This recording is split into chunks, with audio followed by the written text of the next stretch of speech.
In a world where we innovate so many things from physical to digital, have you ever considered investing in something you can't touch with your hands? In today's video, we will talk about investing in cryptocurrencies. This is not an invitation to invest. Instead, a look at the risks associated with cryptocurrency, how much profit you stand to gain versus how much you stand to lose, which exchanges to use, and what challenges exchanges are now facing. This will be the best cryptocurrency investing advice for 2022. We have reached a turning point. We produced this video because there are significant regulatory changes in the works.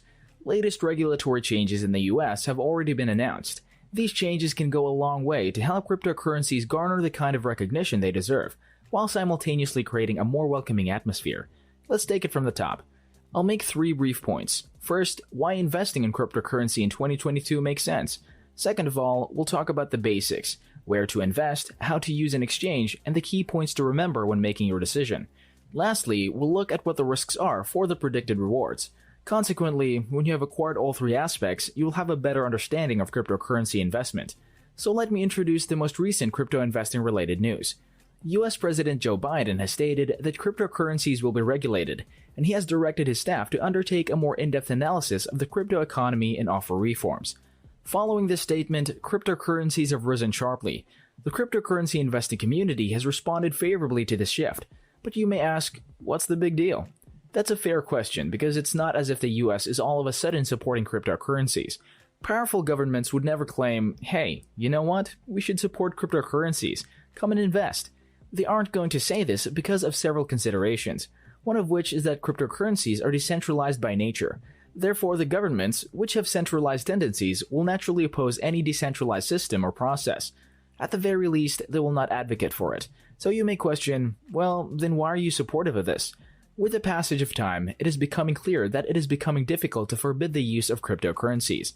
In fact, nations such as the United States are leading the way in terms of cryptocurrency-friendly policies. Before we go any further with this video, I'll give you some time to subscribe to the channel and give this video a thumbs up if you're liking the video so far. Now let's talk about some important aspects of this. Why do you think the United States is enacting preferential rules? The most important and noteworthy fact to know is that a few ETFs or Bitcoin ETFs have been created in the United States. This is great news for the whole crypto investing community because if an ETF is listed on the stock exchange of a certain nation, it means that the ETF will work closely with the regulators. There's the first major benefit. A second advantage is that public companies like Coinbase, for example, have decided to devote themselves exclusively to cryptocurrency. It also fluctuates in price as with the cryptocurrency market, and it is also a publicly traded company in the United States. Furthermore, public corporations such as Tesla have large cryptocurrency holdings. For example, Tesla has $2 billion in Bitcoin and its assets. What this demonstrates is that the United States is a significant part of the cryptocurrency revolution. One outstanding question that lingers is, given that powerful countries like the United States won't be able to manipulate money the way they did in the past, why is the United States supporting cryptocurrencies if that's the case? So, have you ever wondered why powerful countries like China banned it? Right, the answer is very simple. USDT, also known as Tether, a stable coin that works as a bridge between US dollars in the physical world and cryptocurrencies in the digital world, or the corporation that operates USDT, can be readily controlled by the US government. As a result, they hold significant authority. USDT is one of the most powerful stable currencies, and if the US can create and implement such systems, it effectively controls a large portion of the crypto network. And if this actually becomes the new generation currency, the United States will have every motivation in the world to support strong crypto policies. That is exactly what is occurring. Even the most recent declaration appears to confirm the US government's ambition and goal. This is the first and most important reason. The second major reason is that cryptocurrencies have stood the test of time. What exactly do I mean by time-tested? For example, if you look at the history of Bitcoin, you will see that it was created in 2009 and began trading in 2012.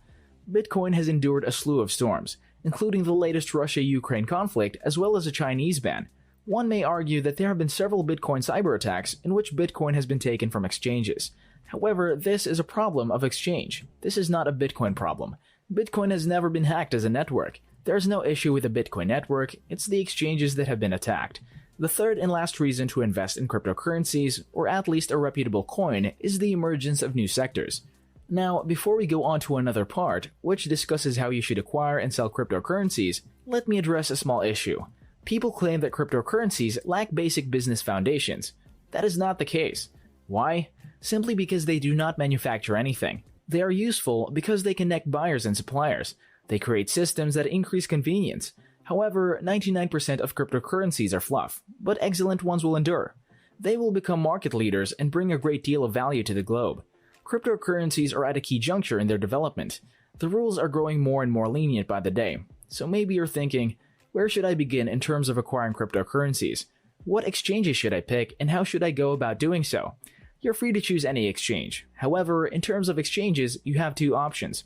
The first exchange features a banking option via which you make fixed deposits on your coins. On a fixed deposit in Bitcoin, you will earn 6.7%. Similarly, if you acquire other cryptocurrencies such as USDT or Matic, prices might rise to as high as 12.67%. On the other hand, some exchanges just enable you to purchase and sell Bitcoins. So if you buy one Bitcoin in a certain exchange with the intention of transferring it to your wallet, you probably don't need this banking function because you won't be able to perform fixed deposits on these exchanges. So which exchange should you choose? This is all up to you. If you want to establish an account with any exchange, you only need to keep 4 things in mind before creating that account. Number 1. The exchange you're utilizing has back-end insurance since in the past some exchanges have been hacked, causing consumers to lose their cryptocurrency. However, if the transaction is insured, you'll receive your money. Please check to see if the exchange has an insurance option in place.